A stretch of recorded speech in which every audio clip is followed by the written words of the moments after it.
Fala, champs! Tudo bom? Bem-vindo à primeira aula de revisão de bioquímica. Nessa aula vamos estudar a água e os sais minerais. Bom, champs, primeira coisa que você precisa saber antes de querer estudar a bioquímica é entender que as substâncias elas são divididas em inorgânicas e são divididas também em substâncias orgânicas. Substâncias inorgânicas temos aqui como exemplo a água e os sais minerais. Já como exemplo de substâncias orgânicas, temos os carboidratos, os lipídios, as vitaminas, as proteínas e os ácidos nucleicos.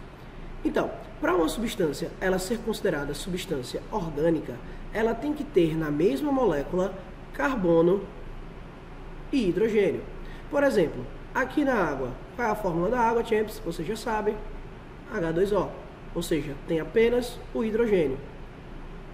Aqui nos sais minerais, os sais minerais são moléculas inorgânicas formadas por íons. Então você vai ter aqui ó, o sódio, você vai ter o potássio, o cloro, o ferro, beleza? Então, ó, são substâncias inorgânicas. Já como substâncias orgânicas, aqui nos carboidratos, o carboidrato mais famoso é a glicose, né? C6H12O6, tá bom? Então, aqui nos carboidratos, vamos estudar o grupo dos açúcares, tá? Também chamado de glicídios, hidratos de carbono. Na aula de lipídios, vamos estudar as gorduras, os óleos e as ceras. Das vitaminas, né? As vitaminas lipossolúveis e hidrossolúveis. As proteínas, né? Proteína é a substância orgânica mais abundante nos seres vivos. Enquanto que os ácidos nucleicos, né? Vamos estudar por último. Beleza, champs? Dá uma olhada nessa imagem daqui. O que é que essa imagem está dizendo pra gente? Nessa imagem, ela está mostrando que a água é a substância inorgânica mais abundante nos seres vivos. E que a proteína é a substância orgânica mais abundante dos seres vivos, tá? Então, se a gente for ver aqui na sequência, ó, depois de água e proteína, temos apenas aqui ó, de 2 a 3% de lipídios. Depois de lipídios, temos 1% de glicídios. E aí, por fim, temos 1% de ácidos nucleicos e 1% de sais minerais e outras substâncias. Beleza, champs? Vamos seguir. Bom, vamos conhecer um pouquinho mais sobre a bioquímica da água, né? Então, primeira informação, champs, que tu precisa saber é a fórmula da água.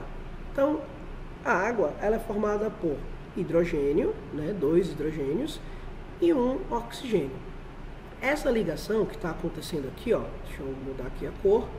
Essa ligação que está acontecendo aqui entre o hidrogênio e o oxigênio é uma ligação chamada de ligação covalente. Ligação covalente é uma ligação em que existe o compartilhamento de elétrons. Então você vai ter um elétron aqui que vai ser compartilhado com o oxigênio. Só que o oxigênio, champs, ele é mais eletronegativo do que o hidrogênio. Então os elétrons compartilhados aqui, ó, eles são atraídos para o oxigênio. Por isso que a parte aqui do oxigênio fica com carga parcial negativa, enquanto que aqui no hidrogênio fica com carga parcial positiva. Graças a essa característica que a água ela é considerada uma molécula polar. E por ser polar, a água ela serve como um solvente universal, né, para a maioria dos solutos. Então, para você ter uma substância que será dissolvida na água, essa substância para interagir com a água também tem que ser substância polar. Beleza, champs? Então, como é que funciona no meio, né? Como é que as moléculas de água elas interagem entre si no meio?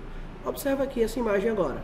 Você tem várias moléculas de água juntas e elas estão interagindo da seguinte forma.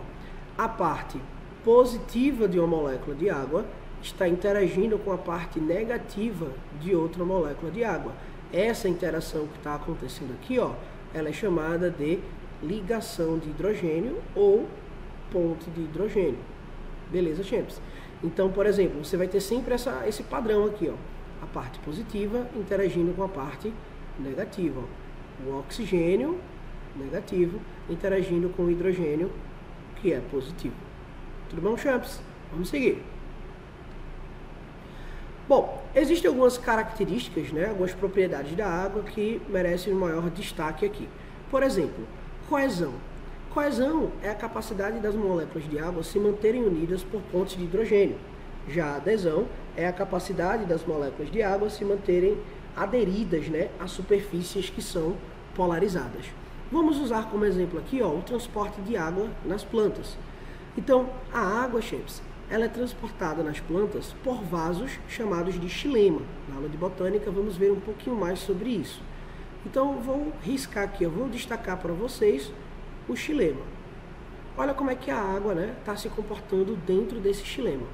Observa que a molécula da água, ela está interagindo, ó, ela está aderida à parede do xilema, porque a parede do xilema é uma superfície polarizada.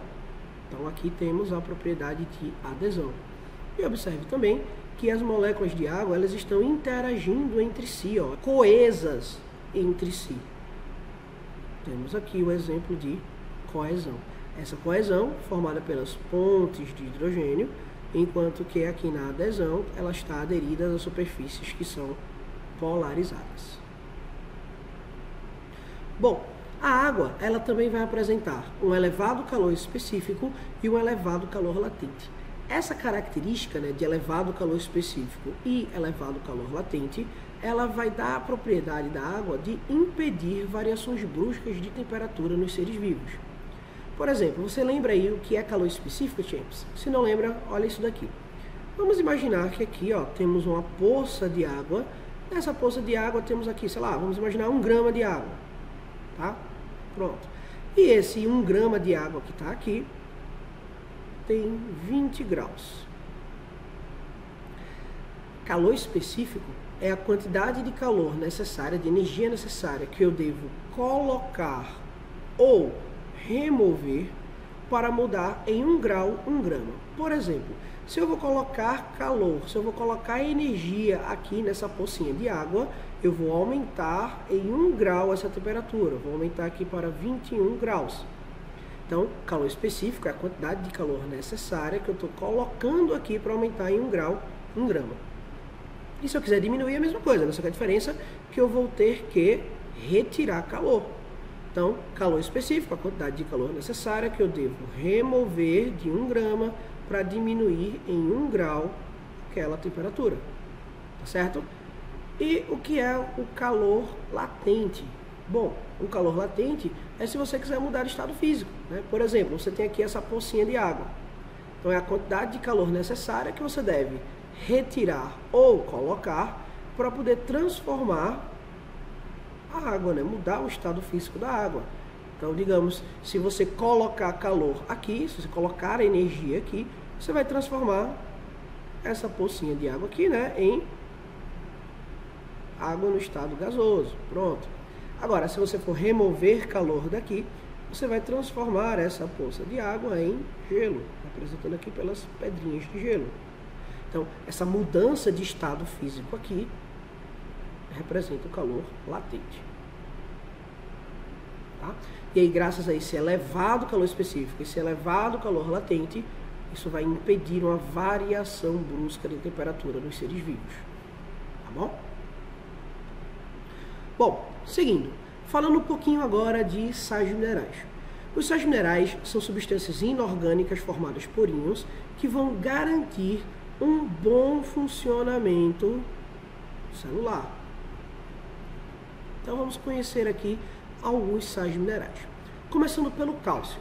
O cálcio, ele faz parte da composição dos ossos e dos dentes. Mas isso todo mundo sabe, né, champs? Você como um champs, você já manja desse assunto.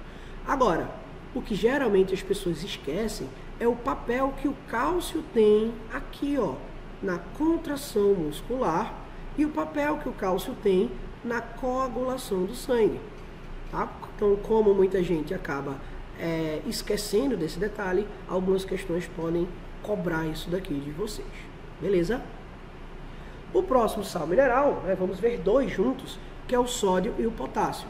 Esses dois sais minerais, eles vão participar do impulso nervoso, da contração muscular e também do equilíbrio hídrico do nosso corpo. O próximo sal mineral é o ferro. E aqui o ferro a gente encontra em duas formas, o ferro 3+, e o ferro 2+. Esse ferro, champs, ele é extremamente importante para a composição da hemoglobina. Você lembra qual é a função da hemoglobina, champs? É o seguinte, a hemoglobina ela vai ter a função de transporte. Ela transporta gases no nosso sangue. Por exemplo, ela vai transportar gás oxigênio e ela vai transportar gás carbônico. Então veja, você tem que obter ferro na sua alimentação. Olha aqui, a principal fonte de ferro, ferro 2+, são as carnes.